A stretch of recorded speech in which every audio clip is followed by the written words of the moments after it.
Homesick was a concept that presented itself to us.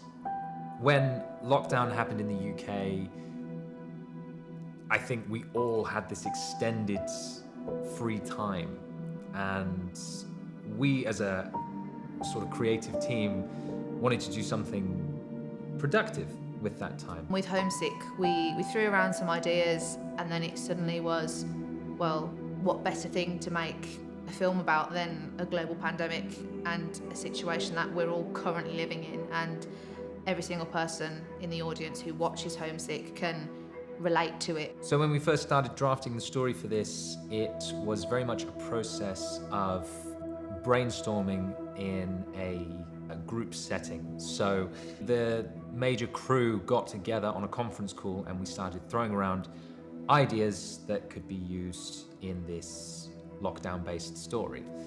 There were certain restrictions that came about because we knew we were going to have to make a very small concept film.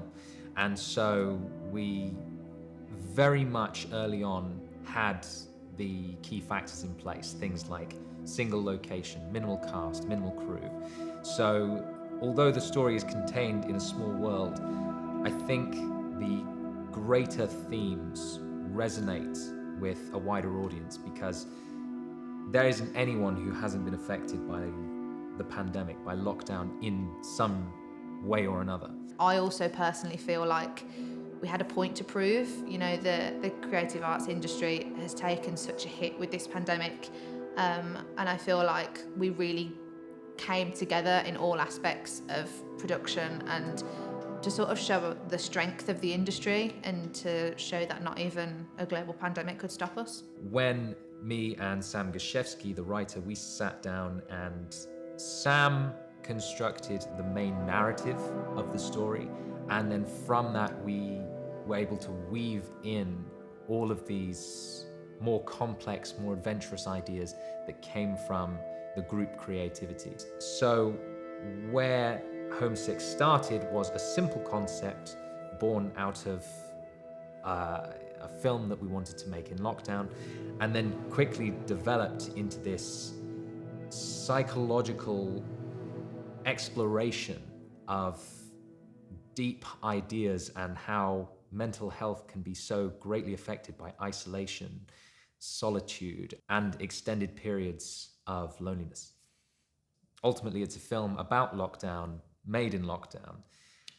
I think it's really important to document these kind of historical events. I mean, the pandemic has been so massive. On a global scale, this has affected us. I believe it's very important that films like this are made so that in 10, 20, 30 years' time, we're looking back on these productions and saying, oh God, I remember that. I remember living through that. That was this huge event, and it might just help us to bring back some memories of that time and maybe be thankful for what freedoms and liberties we have now. We were lucky enough to be given a beautiful location by a member of our crew and his family, and it was almost perfect. It was just what we were looking for. It was the right size and style house, and it was in a very rural setting, which again really strengthened those themes of isolation and solitude within Homesick.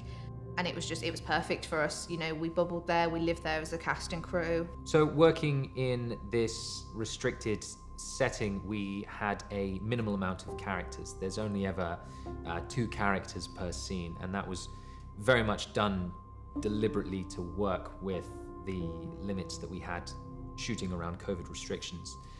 But every character has such significance in the affectations of the narrative. The casting process we just put out a casting call, and we had so many responses from so many talented actors.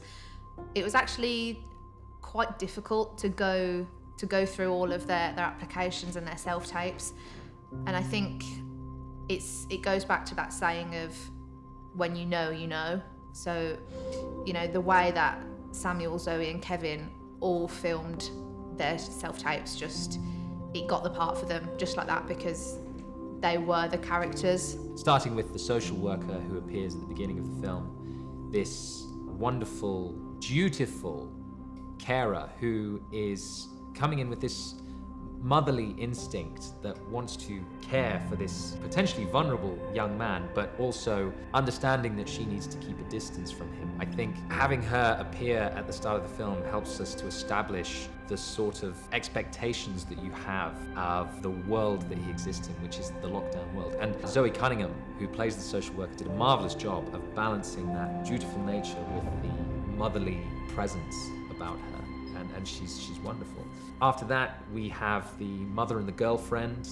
These were very interesting characters because they never physically appear. You see maybe some images of them, but they are disembodied voices heard over the phone. What sort of happens with them is this breakdown of communication because they're so far away, and it becomes an impact onto his emotional presence in this environment. So what you end up with is this ripple effect where, because he's missing connections, because he's missing these relationships, he's just spiraling downwards. It's also interesting to see that most of the conversations he has with his mother and with his girlfriend are actually fictionalized. They're something that he fabricates in his mind. Jade Gordon and Emma Vansittart play the girlfriend and the mother respectively. It was really great to work with them because they came in very late into production. We filmed the scenes where the student is talking on the phone, and then they were able to dub their voices in later. So they had the advantage of being able to see the scene play out and react off of that pre-existing footage. The student and the TV presenter create a very interesting dynamic. Clearly, the TV presenter is a figment of his imagination, a personification of his subconscious that is brutally keeping him in check.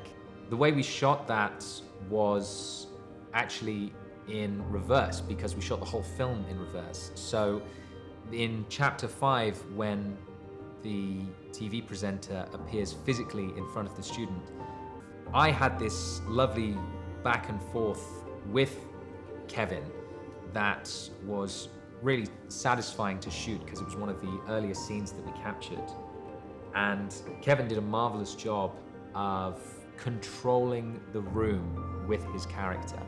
I think that's key for that moment in the film because the TV presenter is a physical representation of the subconscious of the student, and to have the TV presenter be in control of that situation shows how far the student has devolved in his mental state, where it's actually now his subconscious and his fears and his anxieties being projected onto him that are now into control.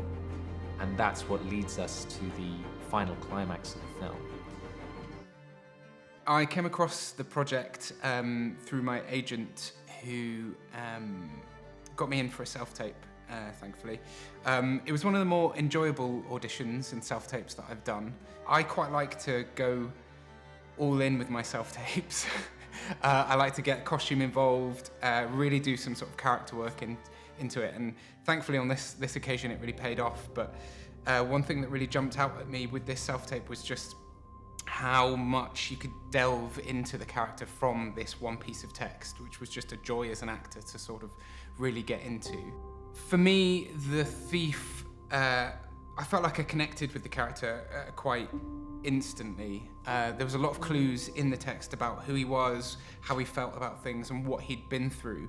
And what I really wanted to bring to the role was the antithesis, the sort of anti-student, the opposite of Jason's character.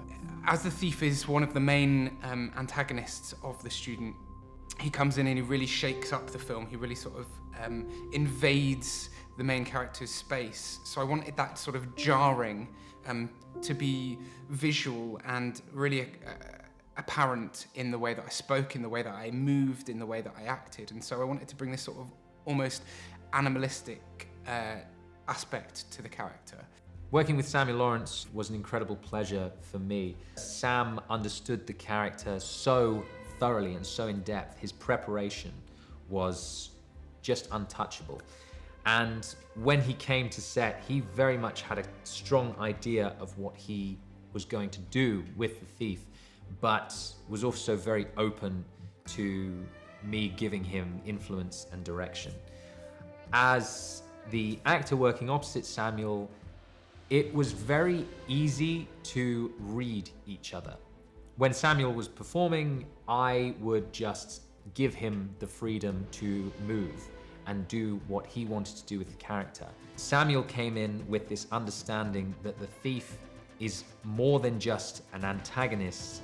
He is a reflection of what the student is becoming. The student almost morphs into the thief by the end. You know, they start off so far apart and then come together.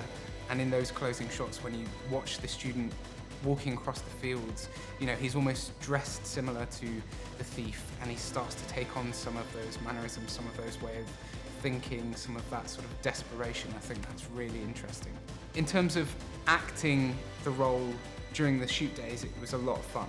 It's always really fun exploring a character, and I like to do a lot of prep work and think about the character's past and where they've come from. But when you get onto the set and you're thrust in front of the camera with all the crew, and you know, you've got to hit your marks, you've got to, you know your lines, it becomes a different beast, and that's when it really starts to come alive. It's when you start to play with it, and getting to work opposite Jason was really fun, because I felt like those two scenes, although I predominantly do a lot of the speaking in those scenes, he gave me a huge amount to sort of reflect off and push against, and that's always a joy as an actor. So when I come in and, you know, give off this threatening, menacing energy, having Jason there sort of pushing back, challenging that, throwing different reactions at me, really challenged me as an actor, and in that performance I think heightened the stakes that are in each of those scenes. During shooting of the kitchen scene with the thief, we had this prop tin of beans, which I don't believe we had planned this out well enough, because the thief launches the tin in my direction and it was still half full with spaghetti hoops. So if you're looking really closely at that scene, you'll notice that there is a stain visible on the costume of the student, which unfortunately we didn't have time to amend before the final edit came around. When we were developing the student, we wanted to have many elements of psychology.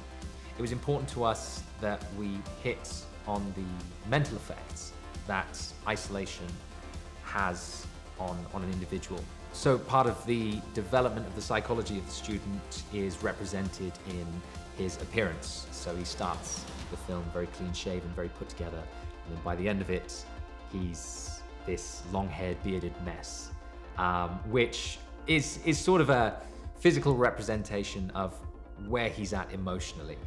And the way we had to achieve that was we actually had to shoot the film backwards, because rather than me magically grow a beard in 2 weeks, I started the shoot with facial hair and then just trimmed it back.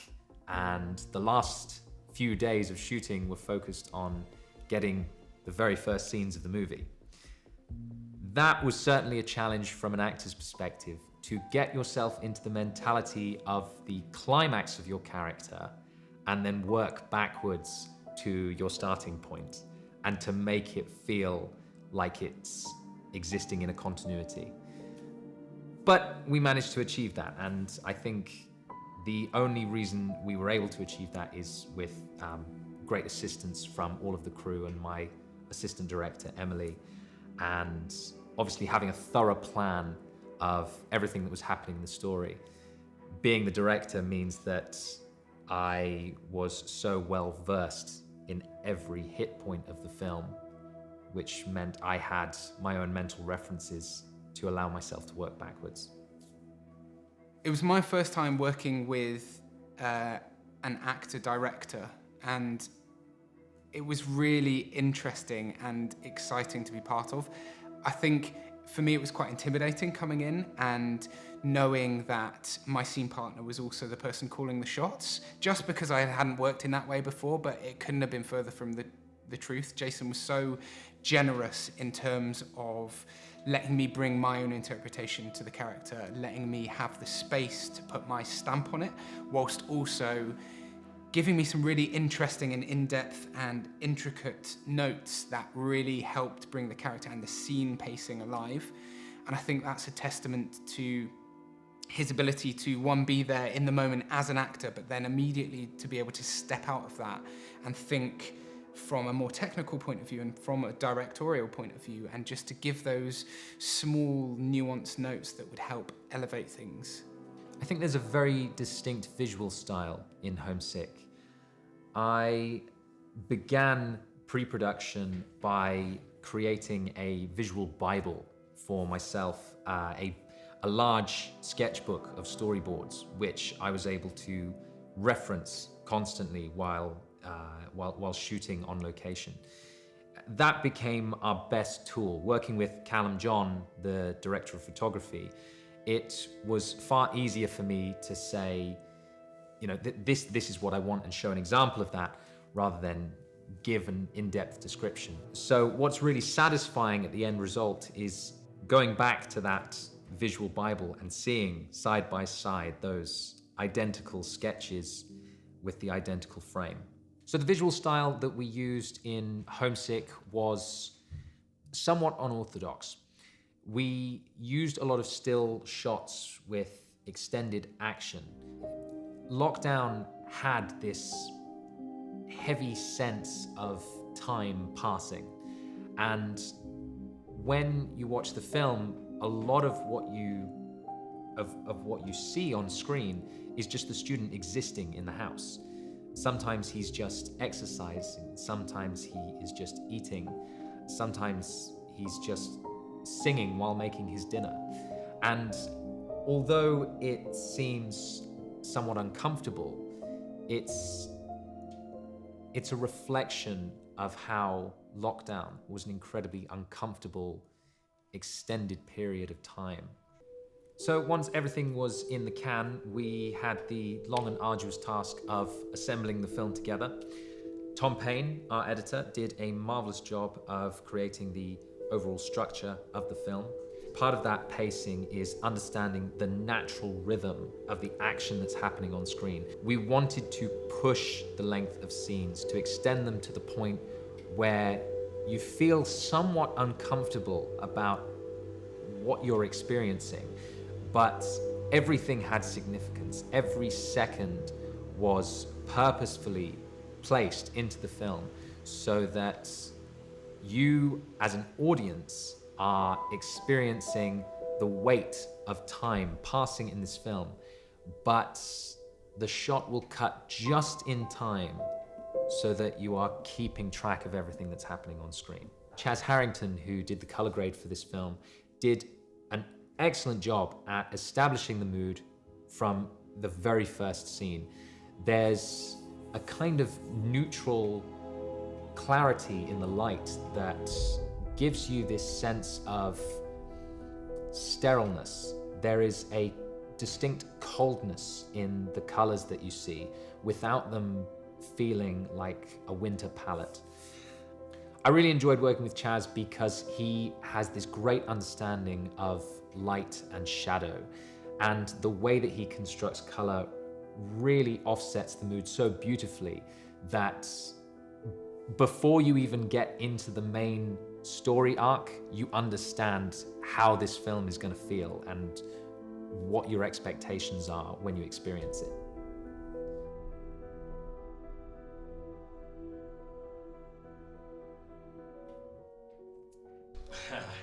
I'm getting to the weak point now, so unfortunately my muscles are giving up before I am. It's the nature of the beast.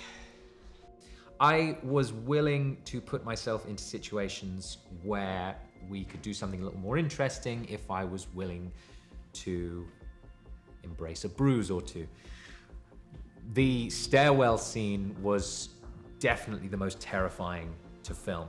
I consulted with a stunt coordinator to make sure that I had the best technique for falling down the stairs properly. And yet you don't really anticipate the vertigo that you get from being at the top of a stairwell and saying to yourself, fall down. It's not an instinct that comes to you naturally. So I was padded up and I had these thick martial arts pads on that obviously helped to protect everything. But ultimately we only did the shot twice. And luckily the first one was the best one because I really didn't want to do it any more times. Oh, and then after that we had the fight scene, which was a brilliant scene to film because that was a much faster paced moment in the film. A lot of the film is extended scenes of slow burning action, but this was just all out action. And so the physical nature of that was really fun for me. Working with Samuel, he was very willing to hit the deck and get physical with me. Obviously, my character comes into the film with a punch, which is always fun. So the introduction of that character is quite physical, straight into a fight scene, and that was a lot of fun to film and to choreograph and to practice. I really enjoy working on sort of physical scenes, and getting to delve into that fight scene was really fun. Obviously, a lot of work goes into it to make it safe and to make it look real, because obviously I'm not just punching Jason in the face. So all of those discussions around the safety and, even talking about the technical aspect of it, how far your leg needs to extend when you're kicking someone in the face, depending on where the camera is angled, all of that stuff is really interesting and really fun to get into. And I think it really pays off in the film because, in my opinion, the fight scenes look really great. They have a really nice kinetic energy to them, and you feel some of those hits, which I think is a testament to the fight choreography. Welcome to the behind the scenes. I knew this was going to be a difficult one. This is the last pieces of shooting that we need to do for this film. And I'm excited about it, but there's a lot of complications involved in this scene. So my excitement probably matches my stress level at the same time.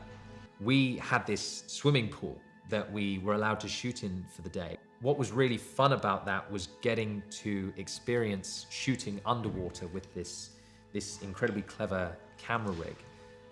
But it came with some challenges, and it sort of comes back to me taking a beating, because performing underwater, you do not anticipate being so difficult. Right, I think now's a good time to review these close-ups and see what we're working with, because we've had a good few options. It was difficult because you're very limited to how long you can film a person underwater. Which translates to how long I can hold my breath for. So in that 30 seconds that I have to just deliver the action, the camera has to be set right and all of the factors have to align so that you magically get the shot that you need. And bearing in mind, he was fully clothed and performing underwater. It was a long day. It was quite exhausting to film. So, we've done most of the underwater shots now. A couple more to do. Nobody's drowned yet, which is a positive. And I think I'm getting better at breathing underwater. Maybe I was meant to be a fish. We did over 4 hours of filming for a minute of the film. Yeah, I'm getting tired. Had to cut that last take short because I'm just finding it hard to maintain the stamina for acting underwater. Not something I've had to do before. So this is a new experience for me and for I think the rest of the crew here today. But we will get it. I think I just have to near drown myself first. Worth it. Trying to keep a very buoyant camera rig underwater was also absolutely exhausting, but it was so worth it because I think it has such a good production value and works so well in the final cut of the film.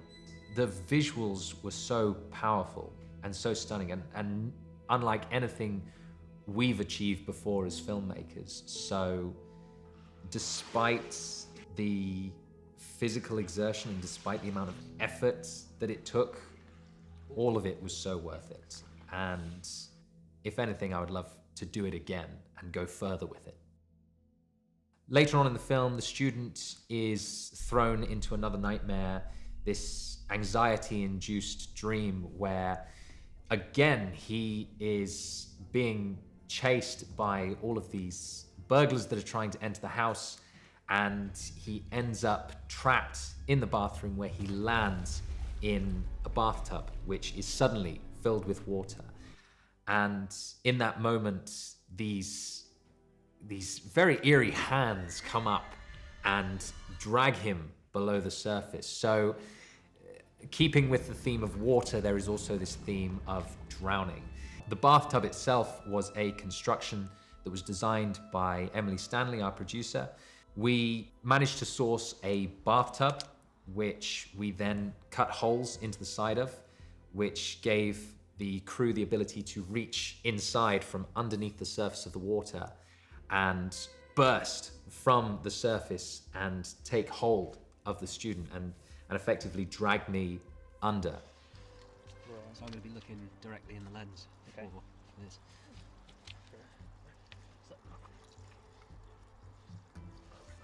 Whew. It's still warmer than it was last time, but there's not really getting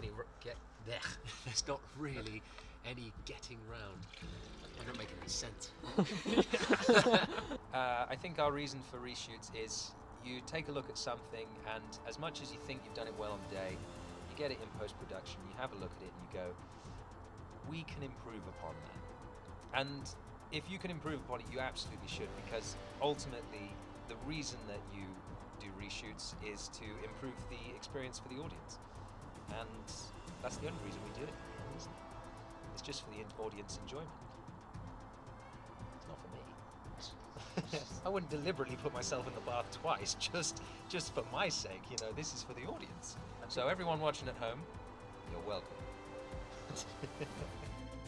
During shooting, there were moments where we had impulsive decisions to go and capture bits of footage that weren't necessarily scripted. There was this particular day where out over the fields and valleys that extended around the house location, the entire scenery was just filled with dense fog that turned the entire landscape blue. At which point, all of us looked at each other and went, go. So there is a section in the film where the student is sat on the fence contemplating, being mindful of the isolation while sitting on the borderline between the outside world and his sanctuary. And that was not a scripted part, but it remains as one of my favorite visuals that we captured just spontaneously on the fly. I honestly never know how to approach thanking the cast and crew. It's always something I struggle with, so God help us if we ever win an Oscar. It comes down to the fact that none of this would have been able to happen without the talent and the dedication of every single cast and crew member involved. I think every single aspect of this production has been to such a high standard, and especially during a global pandemic, it really gave us a sense of belonging and being in a team, and that's really important. It's massive thanks to everyone. Not one person has gone unnoticed on this project. I'm very grateful to all of the cast and crew and everyone who contributed towards this film. Doing this project made such a terrible year feel so much more bearable. So, thank you.